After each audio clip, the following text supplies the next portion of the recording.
So చాలా మంది వచ్చేసరికి ప్రతి సంవత్సరం కూడా ఇప్పుడున్న పరిస్థితుల్లో ఈ జాబ్స్ ఏవైతే ఉన్నాయో కొంచెం తగ్గటం వల్ల, అంటే ఎక్కడా కూడా క్యాంపస్ ప్లేస్మెంట్లు కానివ్వండి, ఆఫ్ క్యాంపస్లు కానివ్వండి, లేకపోతే బయట ఎక్స్టర్నల్గా జరిగే పద్ధతుల్లో కానివ్వండి, ఏమీ కూడా లేని పక్షంలో ఇప్పుడు స్టూడెంట్స్ అంతా కూడా ఏం చేస్తున్నారంటే ఈ బీటెక్ బీఫార్మసీలు అయిపోయిన తర్వాత ఎంటెక్ ఎంఫార్మసీలో జాయిన్ అవుతున్నారు. సో వాటికి 2 రకాలుగా అప్లై చేయడానికి ఉంటుంది. ఒకటి గేటు, ఇంకోటి పీజీ సెట్. అయితే గేట్ వచ్చేసరికి థర్డ్ ఇయర్లో కూడా రాయొచ్చు, కానీ పీజీ సెట్ వచ్చేసరికి ఏంటంటే థర్డ్ ఇయర్లో రాయదు కాదు, ఏదో ప్రాక్టీస్ కోసం రాసుకోవాలనిపిస్తే తప్ప. అయితే ఇక్కడ చాలా మందిలో ఉన్న ప్రశ్న ఏంటంటే ఇప్పుడు ఈ 2025లో ఈ పీజీ సెట్ నోటిఫికేషన్ ఎప్పుడు వస్తుంది, ఎగ్జామ్స్ ఎప్పుడు ఉంటాయి, మరి ఇప్పుడు మనకి బ్యాక్లాగ్స్ ఉంటే మనం పీజీ సెట్కి అప్లై చేసుకోకూడదా, కౌన్సిలింగ్కి వెళ్ళకూడదా, ఎంటెక్ జాయిన్ అవ్వకూడదా, మరి దానికి ఏమన్నా రిక్వైర్మెంట్స్ ఉన్నాయని చెప్పేసి చాలా మంది కూడా అడుగుతా ఉన్నారు. మరి ఇంకా ర్యాంక్ ఎంత రావాలి ఏంటని చెప్పేసి. సో వీటి గురించి మీకు ఒక ఐడియా ఇస్తాను. లాస్ట్ ఇయర్ నేను చాలా వీడియోస్ పెట్టానండి, బాగానే రెస్పాన్స్ వచ్చింది, చాలా మంది చూశారు. ఇంకా ఉన్నాయి ఆ వీడియోస్, చూడండి అవి కూడా. సో ఇంకా డీటెయిల్ ఈ సంవత్సరం గురించి చెప్పబోయే ముందు అయితే ఇంతవరకు ఈ ఛానల్ సబ్స్క్రైబ్ చేసుకున్న వాళ్ళు సబ్స్క్రైబ్ చేసుకోండి. ఖచ్చితంగా టెలిగ్రామ్ గ్రూప్లో జాయిన్ అవ్వండి. తెలుగు ఇంజనీరింగ్ ఎడ్యుకేషన్ అయితే డిస్క్రిప్షన్లో ఉంది. ఈ వీడియో లైక్ చేసి షేర్ చేయండి. మీకు ఏమైనా డౌట్స్ ఉంటే కాల్ మీ 4 యాప్ ద్వారా కాల్ చేయొచ్చు. వాట్సాప్ గ్రూప్ కూడా జాయిన్ అవ్వచ్చు. Software course work support channel కూడా సబ్స్క్రైబ్ చేసుకోవచ్చు. అయితే ఇవాళ చెప్పాను కదా, జాబ్స్ పరంగా ఇది ఉంది, తగ్గిపోయినాయి, ఇప్పుడు క్వాలిఫికేషన్ పెంచుకోవాలని చూస్తున్నారు స్టూడెంట్స్ అని చెప్పేసి. అయితే దానికోసం PE set is the best entrance exam. ఎందుకంటే దీనికి ఉన్న అడ్వాంటేజెస్ దేనికి ఉండవు. ఎందుకంటే సీటు సంపాదించాలంటే ఇదే, దీనికి నెగిటివ్ మార్కింగ్ ఉండదు గేట్ లాగా, ఓకేనా. సో ఆన్లైన్లో ఎగ్జామే ఉంటుంది నాకు తెలిసి. అయితే ఇక్కడ ఏంటంటే రీఎంబర్స్మెంట్ కూడా ఉంటుందండి పీఈ సెట్ ద్వారా, కాకపోతే స్టైఫండ్ అనేది అయితే ఉండదు.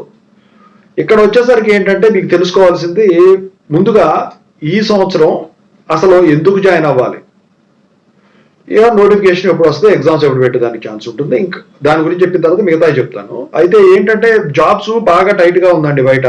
మీరు టైం వేస్ట్ చేసుకోకుండా 2 ఏళ్ళలో అవి చేసుకోవాలి. ఇంకా ఓపిక ఉంటే మీకు ఇంకా చదువుకోవాలనుకుంటే, క్వాలిఫికేషన్ పెంచుకోవాలనుకుంటే మాత్రం ఖచ్చితంగా అయితే పీఈ సెట్ రాసి మీరు ఇదవ్వండి. వద్దు నాకు వచ్చినప్పుడే నేను వెళ్తాను అనుకుంటే దానికి వేరే పద్ధతి ఉంది. అది సాఫ్ట్వేర్ కోర్సెస్ వర్క్ సపోర్ట్ ఛానల్లో నేను వీడియో పెడతానండి, ఏం చేయాలి జాబ్ రావాలంటే సాఫ్ట్వేర్ దాన్ని. సో అది చూడండి మీరు. షార్ట్ కానీ వీడియో కానీ పెడతాను, షార్టే పెడతాను మ్యాక్సిమం. అయితే ఇక టాపిక్లో వెళ్తే ఈ సంవత్సరం మార్చి 12వ తారీఖున కానీ 13వ తారీఖున కానీ నాకు తెలిసి అయితే వాళ్ళు జేఎన్టీహెచ్ వాళ్ళు ఇచ్చింది మార్చి 12వ తారీఖుకి ఈ పీఈ సెట్ నోటిఫికేషన్ అయితే రిలీజ్ చేస్తామని చెప్పేసి. అయితే ఆ తర్వాత జూన్లో జూన్లో 16 నుంచి 19వ తారీఖు వరకు ఈ ఎగ్జామ్ డేట్స్ అనేవి రిలీజ్ అవుతాయి. అఫీషియల్గా అనౌన్స్ కాలేదు, మామూలుగా షెడ్యూల్ ప్రకటించారు అంతే. అయితే ఇది రాసుకోండి, అప్లై పడిన తర్వాత నేను నోటిఫికేషన్ పెడతాను, మీకు చెప్తాను. ఇక్కడ మీరు తెలుసుకోవాల్సింది ఒకటి ఉంది, ఏంటంటే ఇప్పుడు బ్యాక్లాగ్స్ ఉంటే మనం పీఈ సెట్కి అప్లై చేసుకోవచ్చు అంటే ఖచ్చితంగా అప్లై చేసుకోవచ్చు, నో ప్రాబ్లం, దాని గురించి డోకానే లేదు. మరి అప్లై చేసే ఎగ్జామ్ రాస్తారు, రాసిన తర్వాత ఒకవేళ సీట్ వచ్చింది అనుకోండి, అంటే అలాట్మెంట్ ర్యాంక్ వచ్చి క్వాలిఫై అయ్యి మంచి ర్యాంక్ వచ్చింది అనుకోండి, జాయిన్ అవ్వచ్చా బ్యాక్లాగ్స్ అంటే? కుదరదండి, పీసీసీఎంఎం ఉండాలి కంపల్సరీగా, ఓకేనా. సో కౌన్సిలింగ్ అటెండ్ అవ్వాలంటే ఇది ఖచ్చితంగా కావాలి.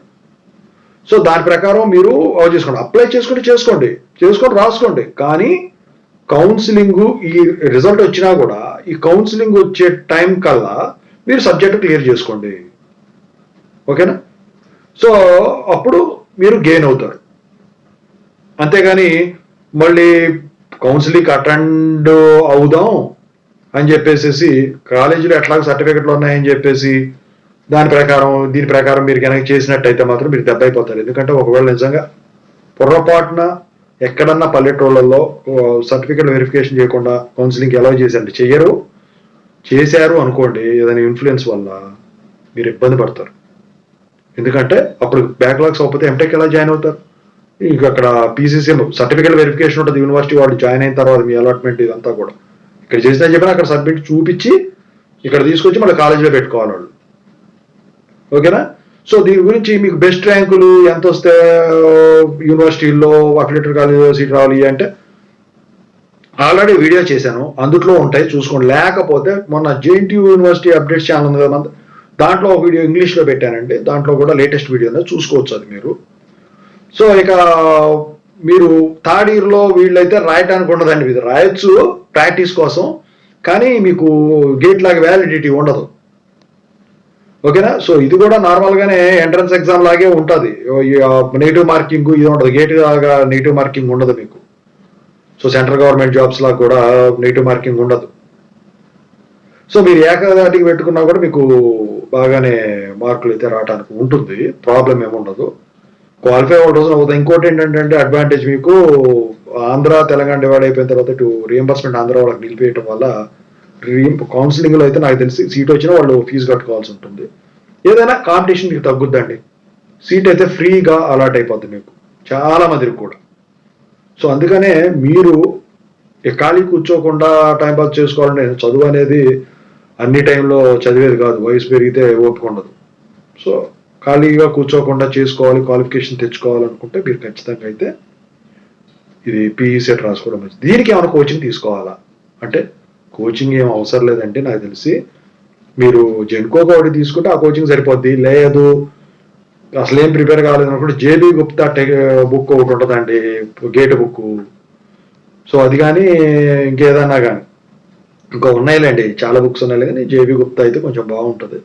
సో ఆ బుక్ ఇంతలా ఉంటుంది ఏదైనా కానీ. అదంటే సిఎస్ ట్రిపుల్ వాళ్ళ పరంగా చెబుతున్నాను, మిగతా వాళ్ళది వచ్చేసరికి సిఎస్సి వాళ్ళకైనా వాళ్ళకు కూడా ఉండొచ్చు అది అదే సిరీస్లో, కథ ఆధార్ మారుతాడేమో.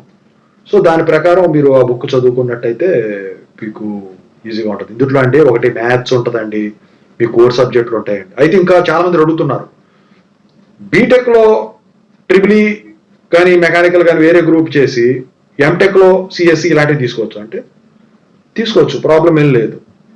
ఓకేనా?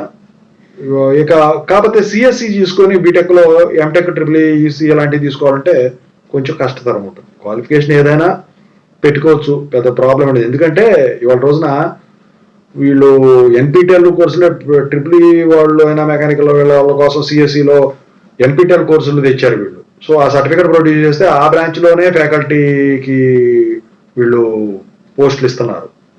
So that is the best thing, వాళ్ళే చేస్తున్నప్పుడు ఇంకా మీకేంటి ప్రాబ్లం ఏమి ఉండదు, చేసుకోవచ్చు. కాకపోతే నా ఒపీనియన్ ఏంటంటే ఇప్పుడు బీటెక్ ట్రిపుల్ చదువుకున్నారు కాబట్టి ఎంటెక్ కూడా అదే చదువుకోవడం బెటర్ నాకు తెలిసి. ఎందుకంటే ఎలక్ట్రికల్ మీద చాలా ఉన్నాయి, సిఎస్సి అనుకోండి, సిఎస్సి వాళ్ళు సాఫ్ట్వేర్ సైడ్ వెళ్ళిపోవచ్చు.